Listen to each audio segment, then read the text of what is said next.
What is up, YouTube? That's here, and today I'm going to be bringing you guys a very controversial video. We're actually talking about my thoughts on hacking and genning in regards to competitive Pokemon. That's counting like tournament play and like, just competitive play like ladder, the competitive integrity of the game, and everything that I feel about hacking. Now, this was a question asked by a very active member of my Discord and stream, a guy named Positively DJ. You can see his question right here, and his question is, question for everyone. Do you think hacking should be cracked down on in Pokemon tournaments? Do you think it breaks the integrity of the game? I would like to know what some of you think, since I'm just coming back from not playing since Gen 3. So again, very good question. I want to say before we get into this little argument that we have in my Discord, that I mean no ill will towards him. He's one of the most positive people, like positivity's in his name. So he's one of the most positive people, and again, this is not me throwing shade at him. This is just me stating my ideas, and every single time he comes back at me in our little argument we have here, again, this is not generated towards him. Do not think that I'm like singling him out. I'm just posting my opinions and also talking about opinions. I want to hear your guys' opinions on hacking. Do you guys think it compromises the integrity of the game? Do you think it's okay? Why is my Discord doing that? But yeah, let me know in the comments below what you actually think about hacking. If it's good, bad, your thoughts on it in the comments below. And also, if you guys want to join my Discord where this all takes place, there's a link in the description of this channel. You just click that link, go to the Discord, and you can also let me know, and all of us know in there. We have about 2,000 members, and we're growing bigger every single day. So yeah, without further ado, we're gonna get into my thoughts on hacking and what I think about it, moving forward into Pokemon Sword and Shield, and like, how it actually affects the game. So my thing here, I say it is what it is. It is what it is. What a better way to say it. And this isn't a defeatist mentality. This isn't like a well, you can't beat him, join him, which is what he's gonna actually like come at me with. I say it is what it is. You can be mad about it all you want, but at the end of the day, it has no bearing on your own game and play, and that's the #1 thing.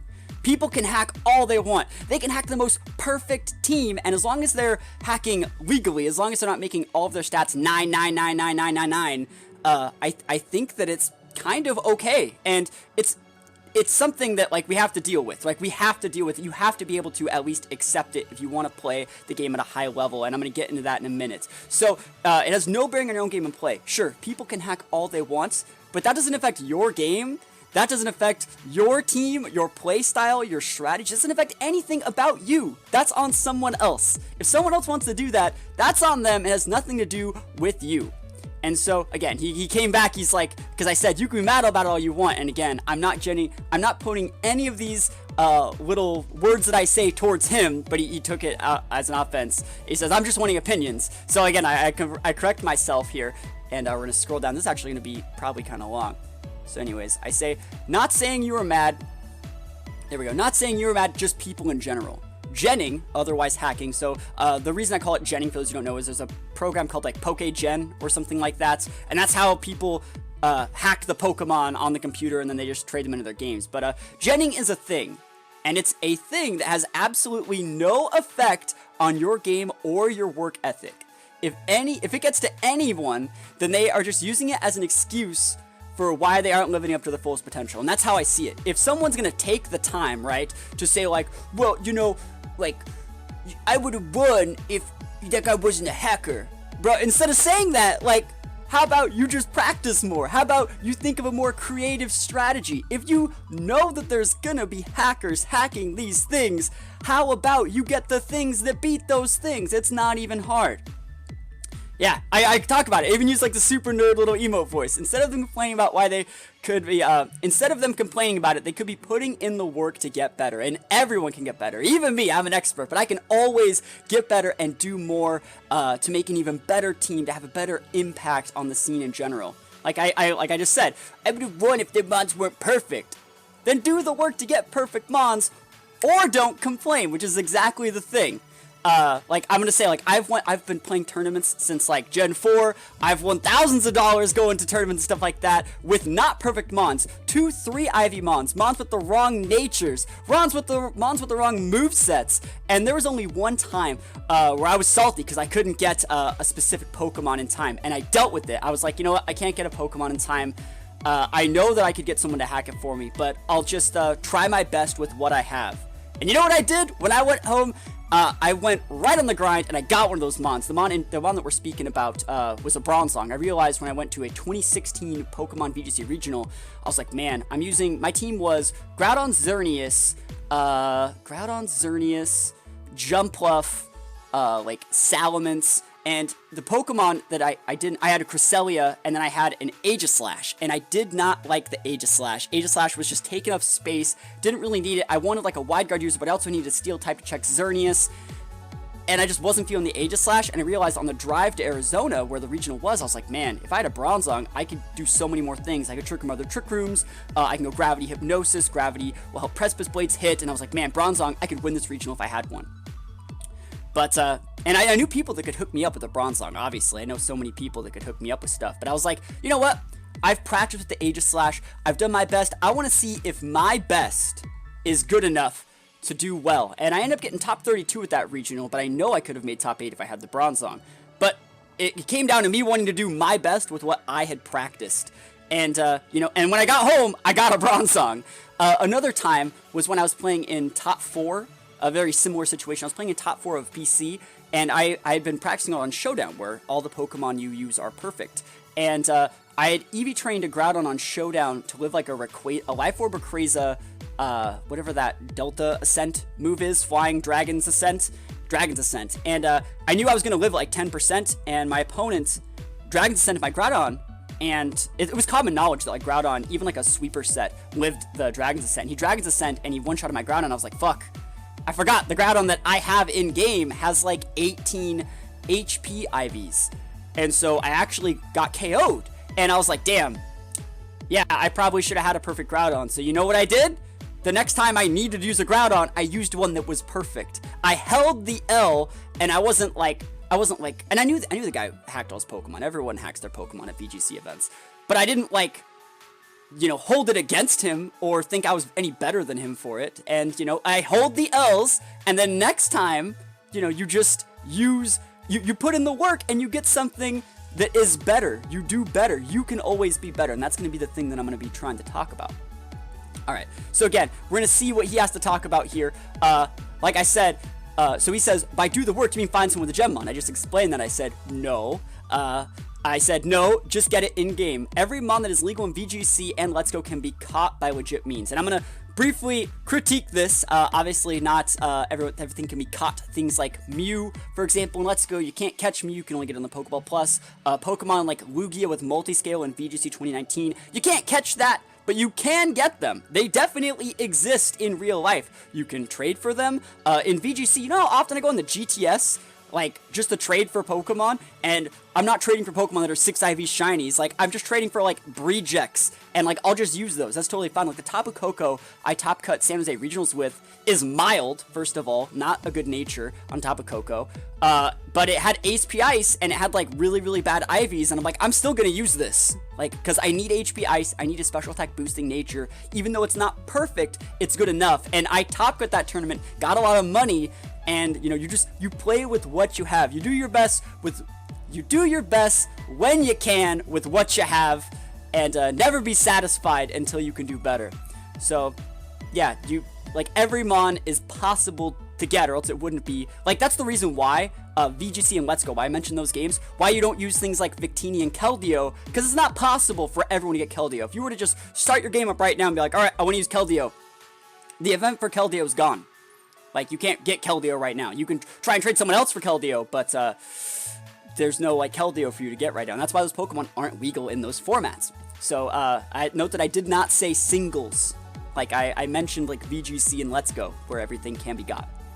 Alright, so, this is where the really big part of my, like, argument, or the reason I even made this video. This is what I want to, like, drive home to you guys. Hopefully you guys agree with me. Hopefully you guys are still watching and haven't just went to the comment section and say, like, that's it, you suck. Hackers, you know, don't do that. Please watch this.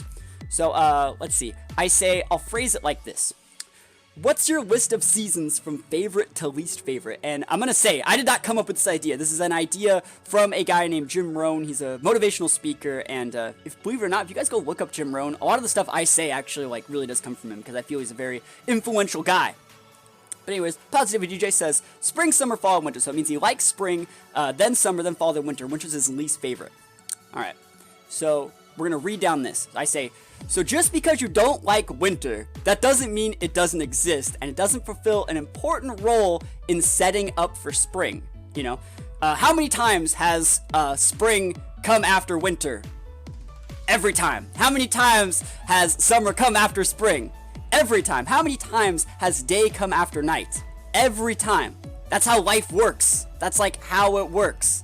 Like, and then this is another quote from Jim Rohn. Success is like the changing seasons. You cannot change the seasons, but you can change yourself. You don't really want to like blame outside things. Like I said, hacking does not affect your game. You don't want to blame other things that are outside of your control for why you can't be better.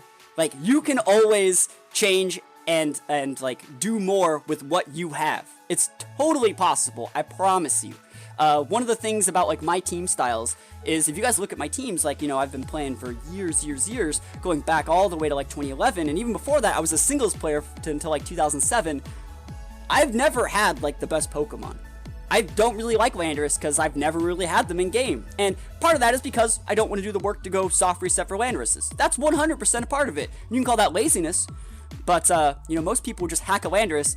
Me, I'd rather be like, well, I don't want to catch this Landorus, and I don't want to hack the Landorus.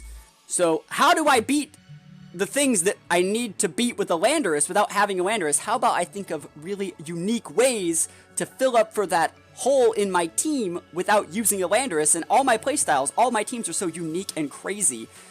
Because I don't really, you know, use the meta mons. I use whatever I want. I use the Pokemon that I like, and I feel that that's the way everyone should play. And it's not because I hate hacking, it's because I just want to win with what I want to win with. It's always possible to win. Everyone says like, well, it's not possible to win if you don't have fully evolved Pokemon. Yeah, sure. Yeah, if you have like Charmander, Bulbasaur, Squirtle, Pikachu, Caterpie, and that's a team you take to a regional, you're not going to do that hot. But if that's the team you took to the regional, were you really trying your best? Probably not. If those are your favorites, and you took those to a regional, yo, like, good on you. You could totally do that. I'm not going to knock how anyone plays the game, but there's always room for improvement. How about you think about evolving those Pokemon? Maybe they'd be a lot better. Maybe you get some more wins if you evolved them. There's always things that you could be doing to improve your play, improve your own teams, in my opinion. All right, let's scroll down just a little bit more. All right. So he says, but here we go.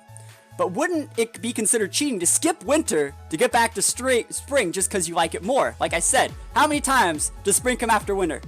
Every time. That happens every time. That's the laws of life. You know, you can't get to spring.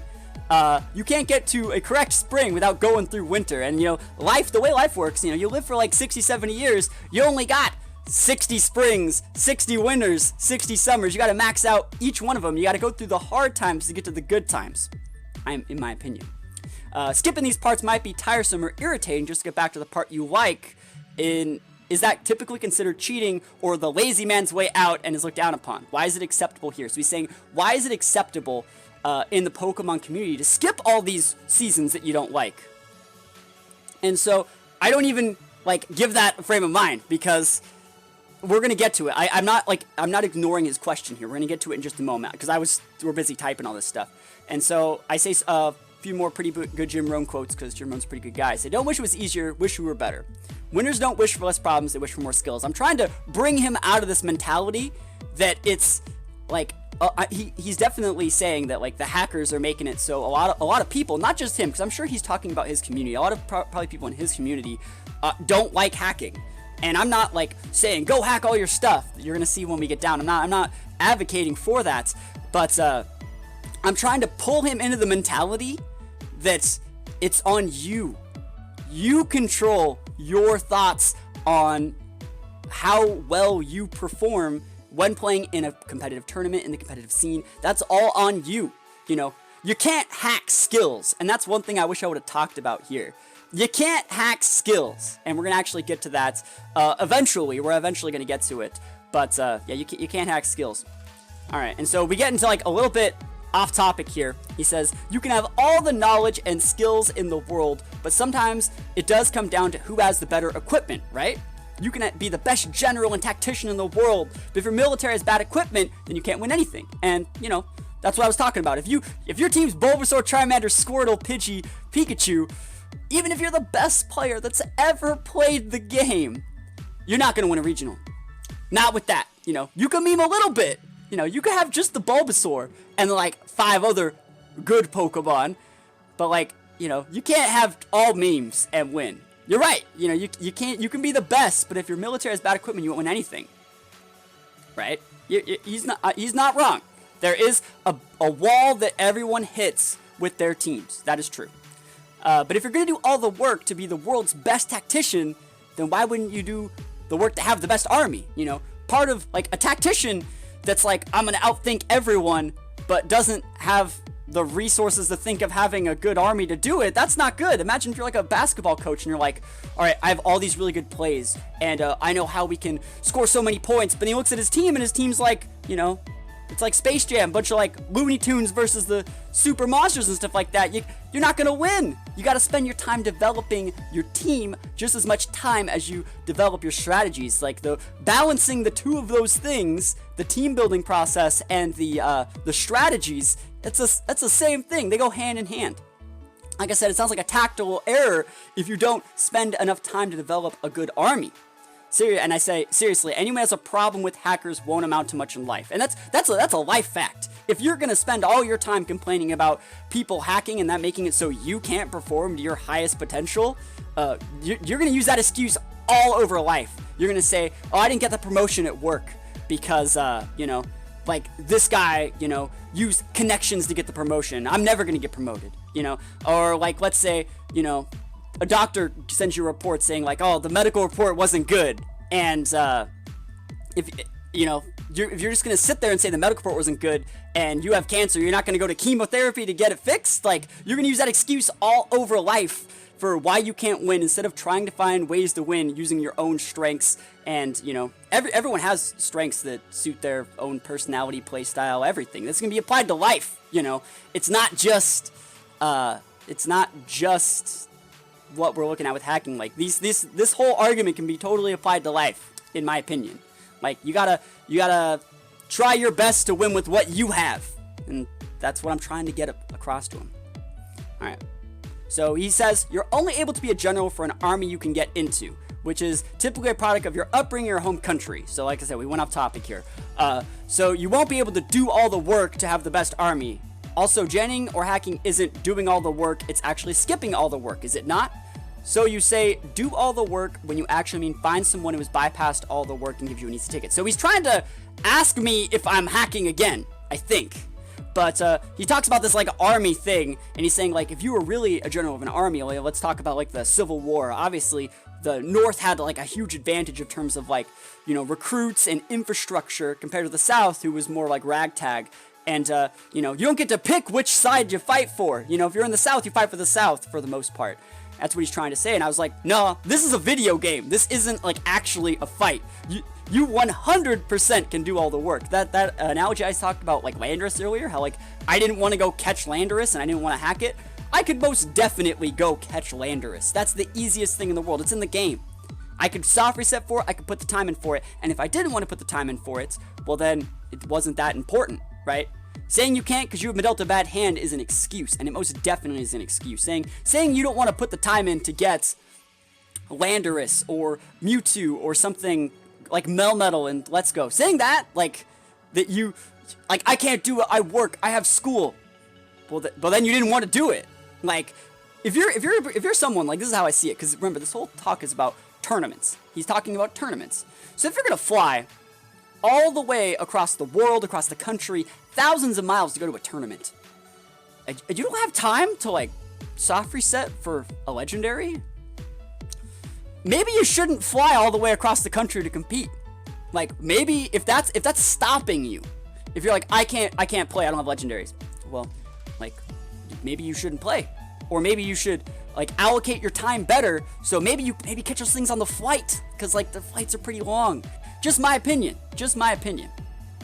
Like, it's an excuse though, saying that, you know, saying you can't because you've been dealt a bad hand. Like, he's trying to say, like, not everyone can get every Pokemon. Some people have work, some people have school. I get that. You know, maybe what you can do is you can ask your friends. You can ask your friends in your community, like, hey, do you have a breedject of this Pokemon that I need that has a crazy egg move, like, breed trail? Like, it used to be back in the day, getting Wide Guard on Aegislash was a pain. You had to go through, like, 3 or 4 different, like, breeding chains just to get Wide Guard on Aegislash. And, you know, it's definitely possible for you to ask your friends or ask people on Twitter, on Reddit, in my Discord, in my trade section, hey, do you have an extra one of these? Or can you help me get one? You don't have to do everything by yourself. And so, you can always ask for stuff. And you can be like, but what if they give me a hacked Pokemon? You know, it's possible. But, you know, asking for help isn't supposed to be frowned upon. You know, if you ask someone for, like, hey, do you have an extra modest shiny Mew I can have? And they're like, yeah, fam, I got 20. Like, here. Maybe that's hacked. Maybe you can use your judgment. But if you're asking for, like, an Aegislash or like a Hone Edge Breedject with Wide Guard, I'm sure that that's not hacked. I'm sure they just bred you one from one they already had. So let's continue. All right. So where were we? I'm getting off topic. So then, if you did all the work and someone else didn't because they gen the Pokemon, wouldn't that make you feel cheated in a way? Or wouldn't you feel like it wasn't worth you doing all the work since it didn't matter whether you cheated or genned, or whether you did the right thing and put in the work? It's a good question. A lot of people, this is the reason why a lot of people don't play. They're like, well, I'm not even going to try because that guy just hacked all his Pokemon. Why even bother? And a lot of people have this problem because they go with their in-game team, they go to ladder for the first time, they go to tournament for the first time, and they fight, you know, some random person that genned all their Pokemon. Of course that's disheartening, but you gotta hold the L's, man. You know, you'd be like, man, I got stomped by that guy. Wow, he had fully evolved Pokemon. They were all shiny, they were all legendary. You could use that as an excuse. You could totally say, like, I'm not gonna do this. This is not my thing. You could totally use that as an excuse. There's no problem with that. The biggest problem with excuses a lot of the time is that they're valid. Like, that's a legit excuse. But there's a difference between letting you use that excuse and letting that keep you down, and using that excuse as like a motivation to do better and be better. In my opinion, I would not feel cheated because, you know, he's obviously saying, like, a lot of people have this problem because they do feel cheated. They're like, yeah, I wouldn't have lost if you had to go through the struggles that I had. You know, and that's true. Like, if a lot of people hack to, like, save time. But, like I said, you can't hack skills. You cannot hack skills in the game. If you have a very unique team with a very unique play style that can be executed to abuse the fact that your opponent is used to playing against a certain thing, you know, you can't hack that. You can't hack that time and effort and dedication you go to building your team to exploit the people who just hack without going through that same thought process. I would not feel cheated. You have to go through the winters of life to get to the springs, like I said earlier. Have you ever been training or something or breeding something and found out that it lures a move you didn't know? That happens to me all the time. How do I make a team? I look through my box and then look at the random stuff. I pick a Pokemon, I look it up, I go to like Pokemon DB or like Bulbapedia, and I look up all the moves that it learns, and I'm like, oh shoot, it learns that?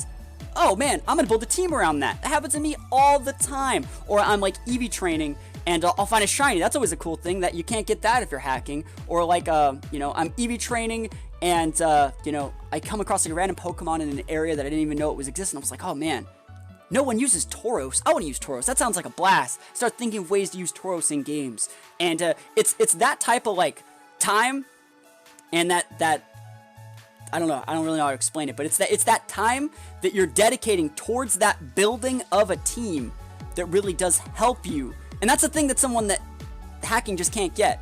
It's that bond you make with your Pokemon. You know what I'm saying? But yeah, or Eevee training and some moveset idea hits you out of nowhere. How is that inspiration supposed to happen if you just skip out on the winters or the Eevee trainings and the doing everything legit? How's it supposed to happen? How are you supposed to get that inspiration if you just skip that phase? I said it's not about doing it because it's right. It's about doing it because it gives you the right amount of time to reflect on your mono moveset choice. Like I said, the only way I realized that I needed a Bronzong in my team in that one example was that, like, I sat there and I put so much work into getting my team like made the way I wanted to that I knew everything about it. When I go to regionals and tournaments, I don't just bring a team. I don't just like wake up out of bed, pick a team from my team builder and go to town. No, it takes me like a month because it takes like about a week to actually get the Pokemon in the game, and every single level, every single Eevee, every single move is so meticulously thought out because it takes time to do it. If it took you like a couple days to get a Pokemon, you're damn well set on that Pokemon. You're like, this is the thing that I want. You're not haphazardly using something. You're not ever going to be in a situation where you're like, well, I don't know what to do in this situation. You know what to do because you took the time and effort to get that Pokemon. And that's something that I truly believe. Like when I make my teams for regional and stuff like that, I take so much time and think about every possible lead combination or board state that my teams could be in because it takes the time to do it. And I have the time to do it because I've set aside the time to do it. And it's important. It is important. Like it's not about doing it because it's the right thing to do. It's about that's an important part of the team building process, in my opinion. You know, other people could do that same sort of work by hacking, and I do not look down on them for it. Other people can be like, well, I can just pick my 6, hack them, and then I can use that time to like train on the ladder. Sure, that's how some people do it, and that's how some people's minds work, but how the way my mind works is I really do think that the time it takes to get everything legit in the game is part of the team building process. So let's get back to what I was saying here. Yeah, hackers that make the mons out of nothing don't have enough time to actively reflect on their mon/move choices. That's the type of thing you can only get through doing everything legit, in my opinion. Like, you get that personal bond with your team. You're very comfortable with your team. And I've said it a lot before. A lot of the times, you guys always see that I lead correctly. I always really punish my opponent's leads right from the beginning, whether it be in singles or doubles. And that's because I'm not comfortable. It's not that I'm comfortable with their teams and I'm reading them. It's that I'm comfortable with the vibe that my team puts off. I know what they're going to lead with because I know what my team looks like it's supposed to do. I'm conditioned, baited, and made my opponent lead with what they're leading with because of the vibe that my team gives off. And it's that time that I put into my team that actually gives me enough like comfortableness to make that happen. Oh man, my words just totally hit the crap basket there, but you guys get the idea. So let's just see. He ends it by, thanks for your opinion and letting me get in your head a little and see your thought process. One last question. Do you look down upon those who hack or gen, or do you think they deserve championships just as much as people who put the work in and do things the right way? And I say, of course they deserve it. Like I said, you can't hack skills. I'm never going to seriously look down on someone for how they choose to play the game. That type of segregation leads to an elitist mentality that we don't need in our scene at all. And I agree with that. I mean, I feel that those words that I chose were a little bit harsh, but like, yeah, once you start saying like you're better than someone for how they choose to play the game, that's not a good idea. That creates a bad mentality. It does create a bad mentality. Like, you can think you're better than someone for outplaying them. I think that's fair. It's not really like it's fair, but it's not like you should try and respect everybody. Why does my Discord do this? Yeah, you shouldn't think that you're better than someone just because of how they decide to play the game. That's stupid. And if I fight against an all shiny Mew Melmetal team, I'm gonna throw them a little shade. You know, I'm gonna throw them a little shade because like you can't even get the shiny Mew. I think that's what I mean. Like, it's shade. It's literally as a joke. There's no malicious intent behind it. But I'm not gonna think I'm any better than them. So that was pretty much all I really wanted to say. I don't know. I'm curious about what you guys think about hacking, and I really feel that like we talked about this in my Discord at a time when like most people weren't online, but I feel that my Discord is actually a pretty good place, so you guys can always feel free to click the link in the description, check out the Discord. Yeah, that's pretty much it. I've been meaning to make a video like this for a while, and I think it accurately like summed up most of the things I want to say. In closing, do I hack? No. Do I think that people hacking are cheaters? Sure. Do I think that makes them a bad person? No. Do I think they deserve their wins? Yeah. The only thing that I don't think that, like, so he's talking about things that people don't deserve. I don't like it when you go to a tournament and people like collude or cheat. Like, if you're at a tournament, right, and someone is looking over at your DS to see what move you locked in, that's cheating. If like, let's say I'm gonna play someone in like round 5, and then my round 2 opponent goes up to tell them before round 5, it's like, oh, hey, this is his team, he's using this, watch out for this. That's collusion. That's a little bit cheating, in my opinion. If like in the TCG, for example, when like a lot of the times there's like 9 rounds in a tournament, and some players will go like they'll win the first 5 rounds, and then they'll just decide to intentionally draw the last 4 rounds. That's not really cheating, but it definitely compromises the competitive integrity of the game. You're supposed to decide the games off of the play of the games, not you know, just deciding to get in a top cut. I think those are a little bit wishy-washy, but those are the only things I ever really do have a problem with. So hopefully you guys like this video. Hopefully you watch to the end. I'm curious what you guys think. And please feel free to let me know your thoughts on the topic in the comments below. And if you don't like the video, please throw the dislike on there. This is just my opinion. I think I'm one person. And yeah, thanks for watching, guys. Have a good one. I'll see you next time.